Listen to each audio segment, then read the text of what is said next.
Hello students, ഇപ്പം നിങ്ങൾ കുറേ പൂക്കൾ കണ്ടു അല്ലേ?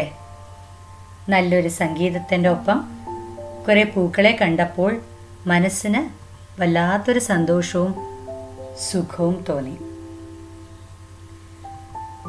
നമ്മൾ പൂക്കളെ പല കാര്യങ്ങൾക്കായി ഉപയോഗിക്കാറുണ്ട്. കല്യാണ ചടങ്ങുകൾക്ക്, മരണാന്തര ചടങ്ങുകൾക്ക്, ഒരാൾ അസുഖമായി കിടക്കുമ്പോൾ അദ്ദേഹത്തിനെ കാണാൻ പോകുമ്പോൾ ബൊക്കെയുമായിട്ടാണ് നമ്മൾ പോകാറ്. ആരെയും സ്വീകരിക്കുമ്പോൾ അങ്ങനെ നിരവധി കാര്യങ്ങൾക്ക് നമ്മൾ പൂക്കൾ ഉപയോഗിക്കാറുണ്ട്. പക്ഷേ പ്രകൃതി പൂക്കളെ ഉണ്ടാക്കിയിരിക്കുന്ന എന്തിനു വേണ്ടിയാ? അറിയാമല്ലോ അല്ലേ? അതെ, റീപ്രൊഡക്ഷന് വേണ്ടി. ഇപ്പോൾ ഫ്ലവറിംഗ് പ്ലാന്റ്സ് അല്ലെങ്കിൽ ആൻജിയോസ്പേംസിൽ റീപ്രൊഡക്ഷന് സഹായിക്കുന്ന ഒരു ഭാഗമാണ് പൂവ്. നമുക്ക് ഇന്നത്തെ ചാപ്റ്ററിലേക്ക് പോകാം. Sexual reproduction in flowering plants. നമുക്ക് ആദ്യം പൂവിനെ തന്നെ മനസ്സിലാക്കാം. ഫസ്റ്റ് ഇയറിൽ നമ്മൾ പഠിച്ചിട്ടുള്ളതാണ് flower is a reproductive structure in angiosperms and a flower has 4 whorls എന്നും നമ്മൾ പഠിച്ചിട്ടുണ്ട്. What are these 4 whorls? Yes, calyx, corolla, androecium and gynoecium. കാലിക്സിൻ്റെ ഇൻഡിവിജ്വൽ യൂണിറ്റിനെ സെപ്പൽ എന്ന് പറയും. കൊറോളയുടെ ഇൻഡിവിജ്വൽ യൂണിറ്റ് പെറ്റൽ എന്ന് പറയും. ആൻഡ്രീഷ്യമിൻ്റെ ഇൻഡിവിജ്വൽ യൂണിറ്റ്സ് സ്റ്റേമൻസ് എന്ന് പറയും. ഗൈനീഷ്യമിൻ്റെ ഇൻഡിവിജ്വൽ യൂണിറ്റ്സിനെ കാർപ്പൽസ് എന്ന് പറയുകയും ചെയ്യും. ഈ ചിത്രം നോക്കുമ്പോൾ നിങ്ങൾക്ക് മനസ്സിലാവും, ഏറ്റവും outer most world is the calyx made up of sepals. ചിത്രം നോക്കുമ്പോൾ തന്നെ നിങ്ങൾക്കറിയാം, പച്ച നിറത്തിൽ അല്ലേ ഏറ്റവും പുറമേ കാണുന്നത്. അത് കഴിഞ്ഞ് പിന്നെയുള്ള വേളാണ് corolla. The second whorl is corolla which is made up of petals.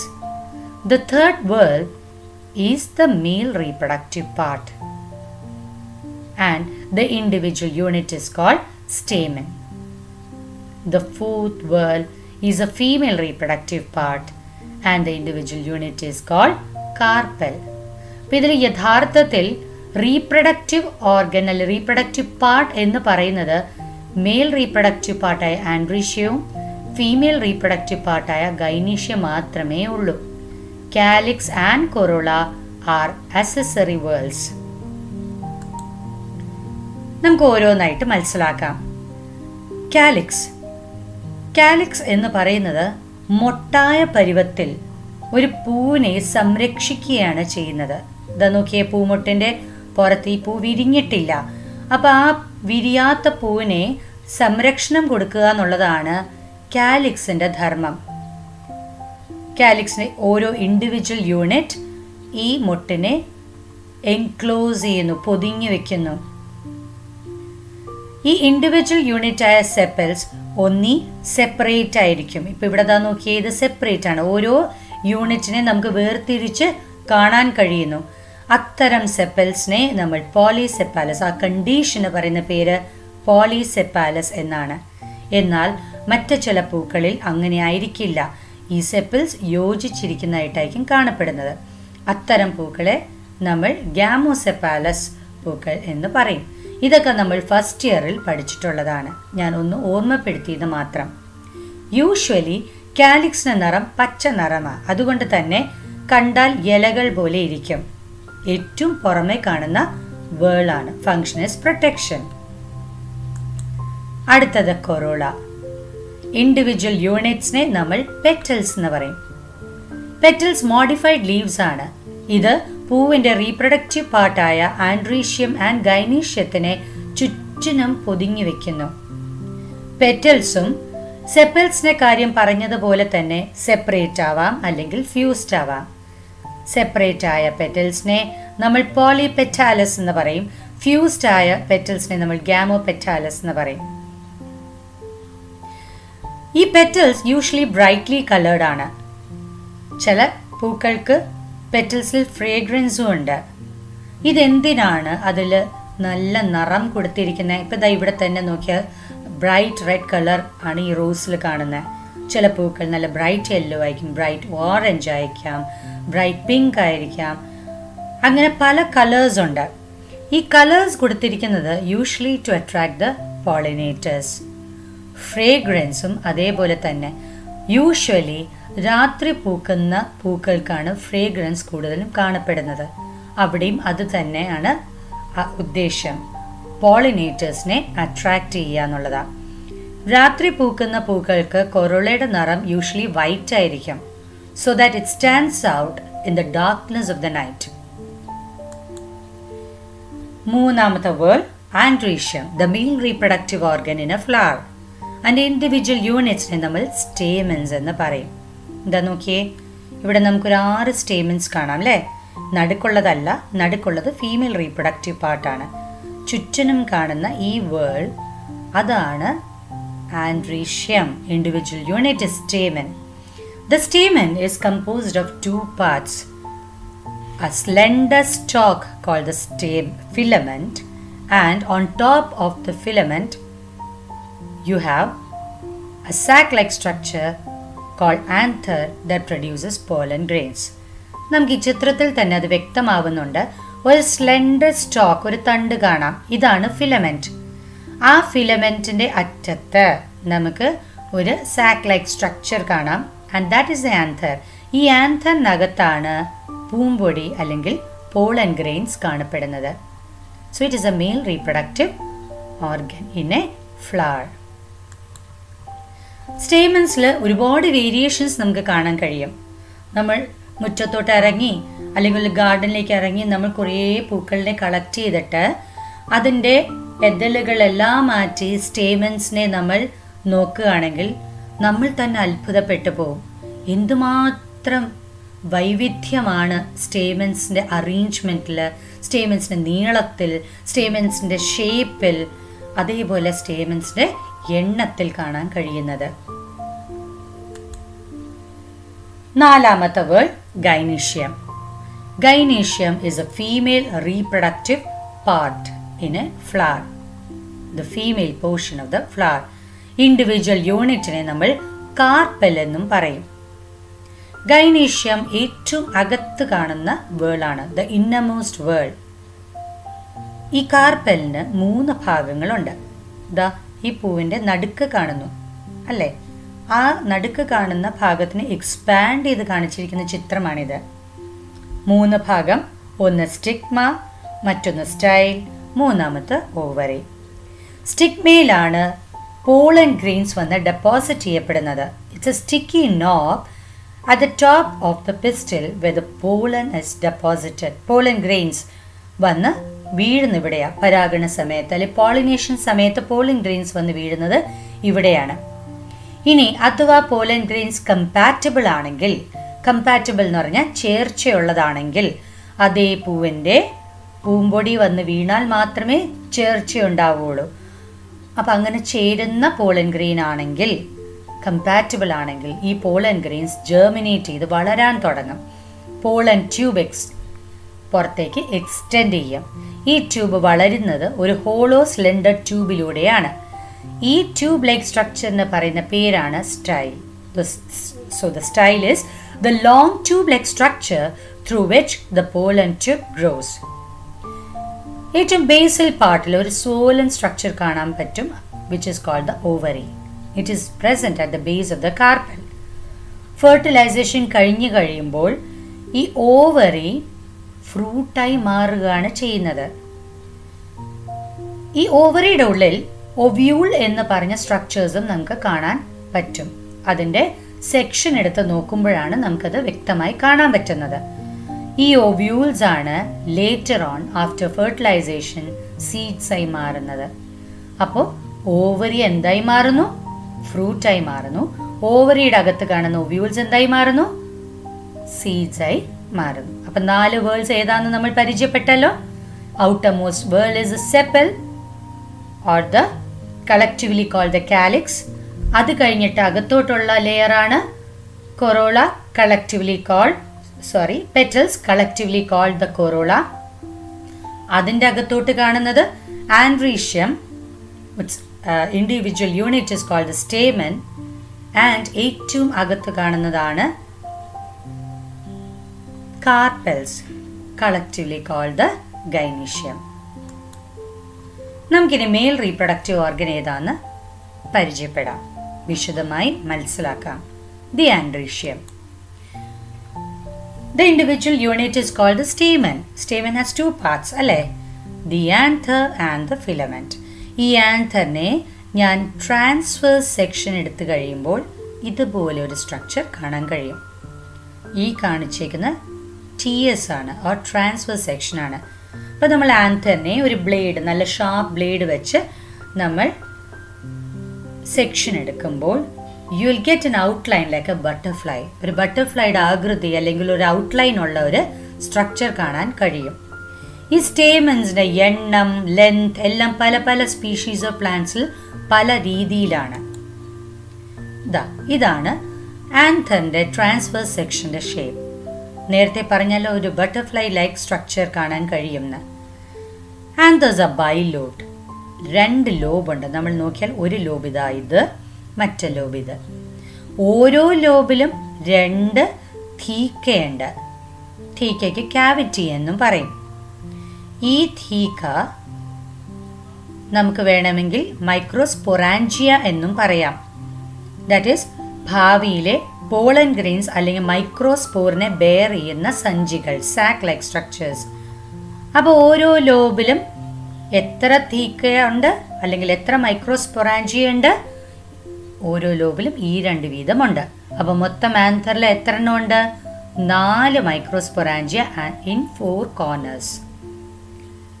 Anther is a tetragonal structure, 4-sided, 4 സൈഡുള്ള ടെട്രാഗോണൽ സ്ട്രക്ചറാണ് with 4 microsporangia present in 4 corners. ഈ 2 ലോബിനെ കണക്ട് ചെയ്യുന്ന ഒരു കണക്റ്റീവ് നമുക്കിവിടെ കാണാൻ പറ്റും. ഈ കണക്റ്റീവിലോട്ടാണ് ആന്തറിന്റെ ഫിലമെന്റ് അല്ലെങ്കിൽ സ്റ്റേമിന്റെ ഫിലമെന്റ് ഒന്ന് കണക്ട് ചെയ്യുന്നത് ഇവിടെ തന്നെയാണ്. ഈ പറഞ്ഞ മൈക്രോസ്പൊറാഞ്ചിയയുടെ ഉള്ളിലാണ് പോളൻ ഗ്രെയിൻസ് ഡെവലപ്പ് ചെയ്യുന്നത്. അതുകൊണ്ട് തന്നെ ഈ മൈക്രോസ്പൊറാഞ്ചിയെ നമ്മൾ പോളൻ സാക്ക് എന്നും പറയും.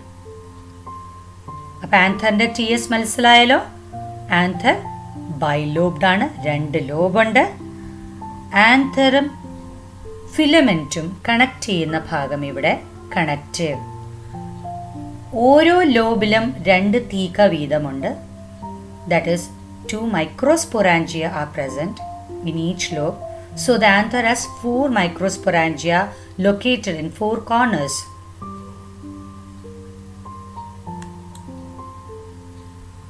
ഈ ചിത്രം നോക്കൂ. ഈ ചിത്രം എക്സാം പോയിന്റിൽ വളരെയധികം ഇമ്പോർട്ടൻ്റ് ആണ്. പ്രാക്ടിക്കലിലും അതേപോലെ തിയറിയിലും രണ്ടിലും വളരെയധികം ഇമ്പോർട്ടൻസ് ഉള്ള ഒരു ചിത്രമാണിത്. ആന്തറിന്റെ ട്രാൻസ്വേഴ്സ് സെക്ഷനാണ് ഈ കാണുന്നത്. ഇതിൽ ഈ പെർട്ടിക്കുലർ പോയിന്റിൽ കാണുന്ന ഈ സ്ട്രക്ചർ, ഇതിനെ പറയുന്ന പേരാണ് connective. It is here where the filament gets attached to the anther. ആന്തറിന്റെ വാൾ ലെയേഴ്സ് ആണ് ഇവിടെ വ്യക്തമായിട്ട് കാണിച്ചിരിക്കുന്നത്. ഏറ്റവും ഔട്ടർമോസ്റ്റ് ലെയർ എപ്പിഡെർമിസ് എന്ന് പറയപ്പെടും. അതിനകത്തോട്ടുള്ള ലെയർ എൻഡോഥീഷ്യം എന്ന് പറയും. അതിൻ്റെ അകത്തോട്ടുള്ള ലെയർ മിഡിൽ ലെയർ എന്ന് പറയും. ഏറ്റവും അകത്തുള്ള ലെയർ ടെപ്പീറ്റം എന്ന് പറയും. ഈ ടെപ്പീറ്റത്തിനകത്താണ് സ്പോറോജീനസ് ടിഷ്യൂ എന്ന് പറഞ്ഞ ടിഷ്യൂസ് കാണപ്പെടുന്നത്. ഈ സ്പോറോജീനസ് ടിഷ്യൂ ആണ് ഭാവിയിൽ പോളൻ ഗ്രെയിൻസ് ആയി മാറുന്നത്. ഈ കളേഴ്സ് കൊടുത്തിരിക്കുന്നതിൻ്റെ ഉദ്ദേശം എപ്പോഴും ഓർക്കണം, നമുക്ക് പഠിക്കുമ്പോൾ പെട്ടെന്ന് ഓർമ്മ നിൽക്കുന്നത് ഇത്തരം കളർ ഡിഫറൻസിയേഷൻസ് വരുമ്പോഴാണ്. അപ്പം നിങ്ങൾ ഇതേപോലെ പഠിക്കുമ്പോഴും കളേഴ്സ് കൊടുത്ത് പഠിക്കുകയാണെങ്കിൽ നിങ്ങളുടെ ബ്രെയിനിൽ അത് നന്നായി ഇംപ്രിൻറ്റ് ചെയ്യുകയും പിന്നെ നമ്മൾ ഒരിക്കലും അത് മറക്കത്തില്ല. ആ വിധത്തിൽ നമുക്ക് ഓർമ്മ നിൽക്കുകയും ചെയ്യും. ഓക്കെ, അപ്പോൾ ഇന്നത്തെ കാലത്ത് ഹാർഡ് വർക്കിനെക്കാട്ടും ഇമ്പോർട്ടൻറ്റ് സ്മാർട്ട് വർക്കാണ്. നമ്മൾ പെട്ടെന്ന് ഓർക്കാനുള്ള മെത്തേഡ്സുകൾ കണ്ടെത്തുക, അതിൻ്റെ അടിസ്ഥാനത്ത് പഠിക്കുക.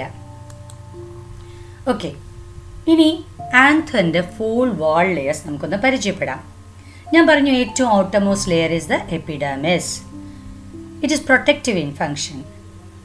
ഒരു layer of radially elongated cells ആണ് ഈ എപ്പിഡെർമിസിൽ കാണപ്പെടുന്നത്. അതിനകത്തോട്ട് കാണപ്പെടുന്ന ലെയറാണ് endothecium. It contains special fibrous bands that help in dehiscence of anthers at maturity.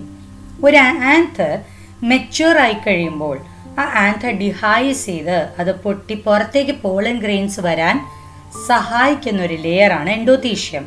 അതിന് സഹായിക്കാൻ കണക്കിന് അതിൽ ചില സ്പെഷ്യൽ ഫൈബ്രസ് ബാൻഡ്സുകളുണ്ട്. മൂന്നാമത്തെ ലെയറാണ് മിഡിൽ ലെയർ. മിഡിൽ ലെയർ ഒന്നി 1 to 3 ലെയർഡ് ആവാം, അല്ലെങ്കിൽ 1 to 4 ലെയർഡ് ആവാം. ഏറ്റവും അകത്ത് കാണുന്ന ലെയറാണ് tapetum. Tapetum is innermost layer that help in nourishment of the developing pollen grains. Develop ചെയ്യുന്ന പോളൻ ഗ്രെയിൻസ്, ഈ പറഞ്ഞ സ്പൊറാഞ്ചിയുടെ ഉള്ളിൽ ഡെവലപ്പ് ചെയ്യുന്ന പോളൻ ഗ്രെയിൻസിന് നറിഷ്മെന്റ് കൊടുക്കുക എന്നുള്ളതാണ് ടെപ്പീറ്റത്തിന് ധർമ്മം. അപ്പോൾ ആദ്യം പറഞ്ഞ 3 വാൾ ലെയേഴ്സിന്റെ primary function is protection, and the last layer ആയ ടെപ്പീറ്റത്തിന്റെ function is nourishment. It is nutritive in function.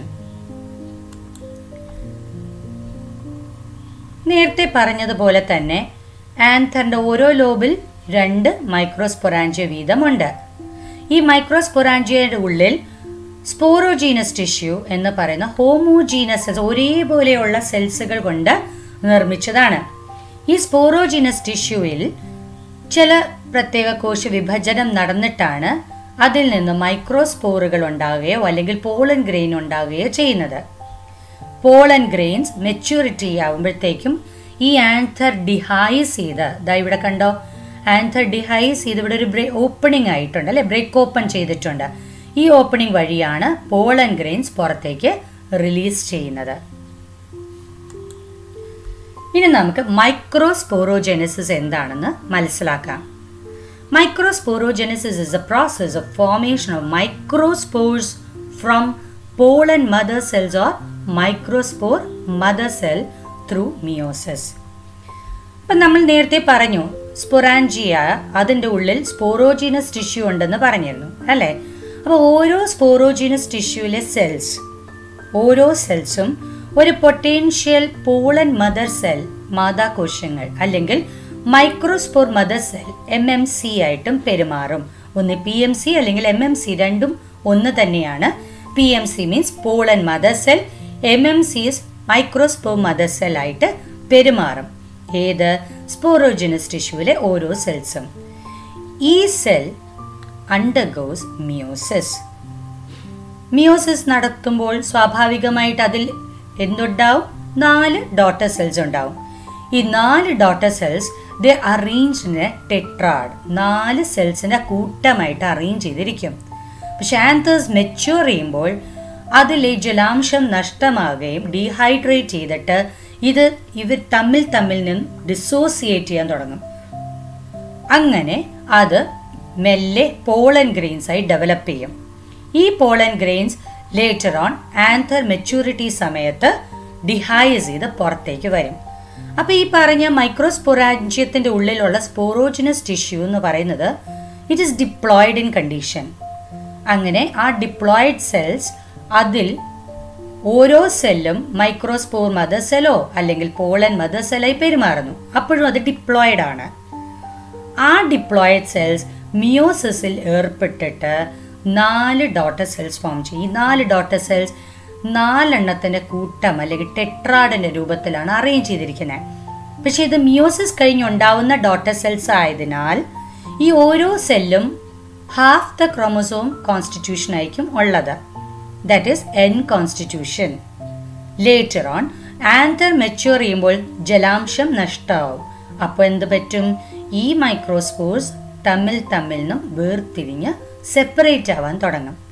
And each of them develops into pollen grains, haploid pollen grains.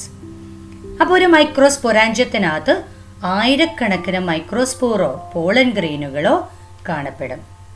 ഇതാണ് മൈക്രോസ്പോറോജെനസിസ്. ഈ ഒരു പ്രക്രിയയിലൂടെയാണ് ഈ പറഞ്ഞ സ്പൊറാഞ്ചിയത്തിൻ്റെ ഉള്ളിൽ പോളൻ ഗ്രെയിൻസ് അല്ലെങ്കിൽ പൂമ്പൊടികൾ ഉണ്ടാവുന്നത്. അപ്പം ഇന്നത്തെ ക്ലാസ് മനസ്സിലായല്ലോ? ഇന്ന് പഠിപ്പിച്ചത് ഇന്ന് തന്നെ പഠിക്കുമല്ലോ? Okay, will meet again next time. Thank U.